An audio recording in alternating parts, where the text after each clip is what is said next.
জাফর ইবনে আবি তালেব নাম শুনেছেন? জাফর ইবনে আবি তালেব শোনেন, এটা শোনেন। অনেকে অনেক দলিল দেয়, এই দলিলগুলো শোনেন, এগুলো শোনেন। ইহুদিদের তিনটা গোত্র ছিল মদিনায়। কয়টা ভাই? একটা বনু কুরাইজা, বনু কাইনুকা, বনু নাজির। বনু কুরাইজা, বনু কাইনুকা, বনু নাজির, এই তিনটা গোত্রের সাথে আমাদের চুক্তি ছিল। আমরা একটা সনদের মধ্যে ছিলাম। গাদ্দার এরা সনদ ভঙ্গ করলো, ঠিক যেমন করে তারা এখন প্যালেস্টাইনে আক্রমণ করছে এইভাবে। সনদ ভঙ্গ করলে বনু কাইনুকার বাজারে আমাদের এক মহিলা সাহাবী, তিনি বোন গিয়েছেন হাজতে, সোনার দোকানে। ইহুদি তাকে বলছে নিকাব খোলো, সে নিকাব খুলছে না, খুলবে না। ইহুদি দুষ্ট, ষড়যন্ত্র করে তার কাপড়ের একটা অংশ রশি দিয়ে গিট বেঁধে দিয়েছে। আমাদের দিনী বোন উঠতে গিয়েছেন, সদর একটু খুলে গেছে, নাউজুবিল্লাহ। চিৎকার করে উঠেছেন।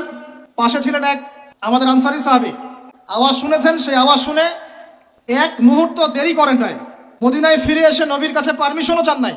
বুঝেন, দলিল বুঝেন। তিনি এক মুহূর্ত দেরিও করেন নাই, মদিনায় ফিরে গিয়ে নবীর কাছে পারমিশনও নেন নাই। তার কাছে একটা খোলা তরোয়াল ছিল, বের করেছেন, এই ইহুদির গর্দানে একটা কোপ দিয়ে গর্দান নামাই দিয়েছে। সাহসীদের মতো বলেন আল্লাহু আকবার। আমি দলিল দিচ্ছি আপনাকে, এই সাহাবী নবীকে গিয়ে জিজ্ঞাসা করেন না, করেছেন, পরামর্শ নিয়েছেন। তার সামনে তার বোনকে এইভাবে টিস করা হয়েছে, এক মুহূর্ত দেরি করেন নাই, গর্দান নামাই দিয়েছে। এবার এবার ইহুদিরা মিলে ওই সাহাবীর উপর আক্রমণ করে ওই সাহাবীকে শহীদ করে দিয়েছে। নাই, শেষ, উনাকে মেরে ফেলেছেন। তারপরে এই কেসটা নবীর দরবারে আসলো। নবীর দরবারে আসার পরে নবী সাল্লাল্লাহু আলাইহি ওয়াসাল্লাম সাহাবীর ব্যাপারে কোনো সমালোচনা তো করলেনই না। সাহাবী, তুমি ভুল করেছো, আমাকে জিজ্ঞেস করে করো নাই, আমার পরামর্শ কেন নাও না, এগুলো তো বললেনই না। বরং তার অন্যান্য সাহাবীদেরকে বললেন, সবাই যুদ্ধের বর্ম পরে বের হও, বনু কুরাইজাকে, বনু কাইনুকাকে আক্রমণ করতে হবে। 1.5 মাসে 19,600 জন।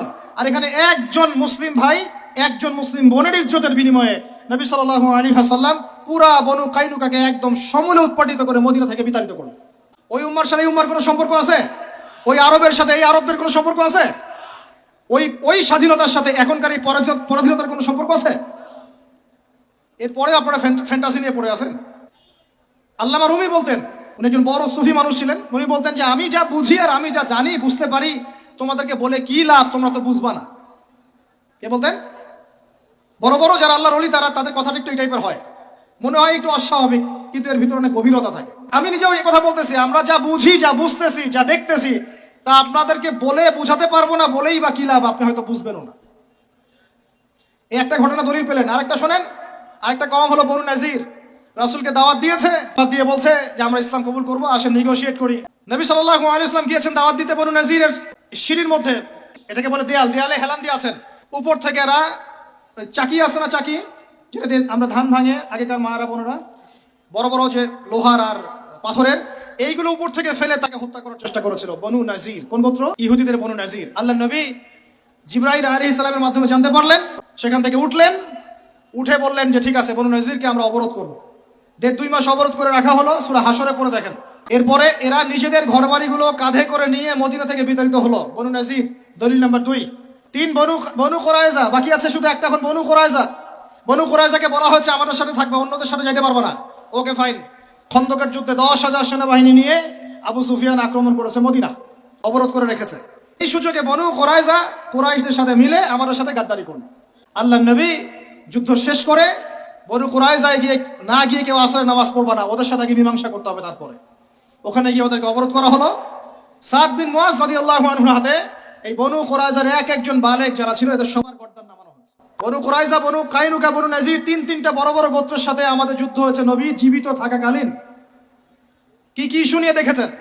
আর এখন আপনি দেখছেন বিগত 100 বছর, 1914 থেকে 2023 পর্যন্ত মার তারা দিতেই আছে, মুসলমান খাইতেই আছে। 4বার বড় বড় যুদ্ধ হয়েছে। যুদ্ধ এই 4টাতে মুসলমানদের মোটামুটি পরাজয়। এখন মোটামুটি 78 থেকে 80% জায়গা ওদের। এখন কি নতুন করে এই জিহাদটা ওখানে ফরজ হয়েছে, না আগে থেকেই ছিল?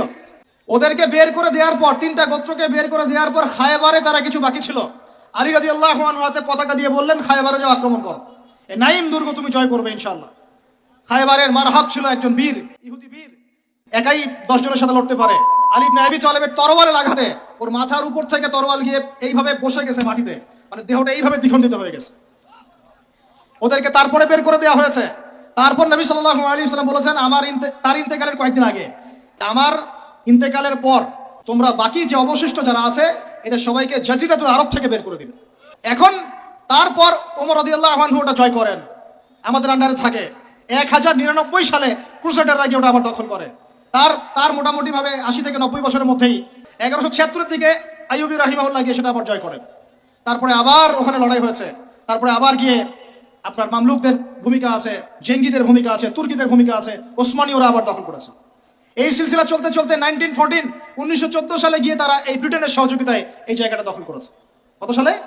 এই তো 1914 সালে। আর দখল করার পর থেকে এখন এই বিগত 100 বছরে ওখান থেকে তারা বিশ্বের সব নিয়ন্ত্রণ করা শুরু করেছেন। জায়গা দখল থেকে শুরু করে মুসলিম ভাইদেরকে দমন, আমাদের বোনদেরকে ধর্ষণ, শিশুদেরকে হত্যা, জমি উপরে ফেলা, কি না করেছে। এখন তারা ওখানে দাজ্জালের শাসন প্রতিষ্ঠা করতে চাচ্ছে। এরাই তারা যারা দাজ্জালকে নিয়ে বিশ্বকে শাসন করবে। শেষ জামানার দাজ্জালের কনসেপ্ট না জানলে আল্লাহর কসম আপনি ওয়ার্ল্ড অ্যাফেয়ার্স বুঝতে পারবেন না।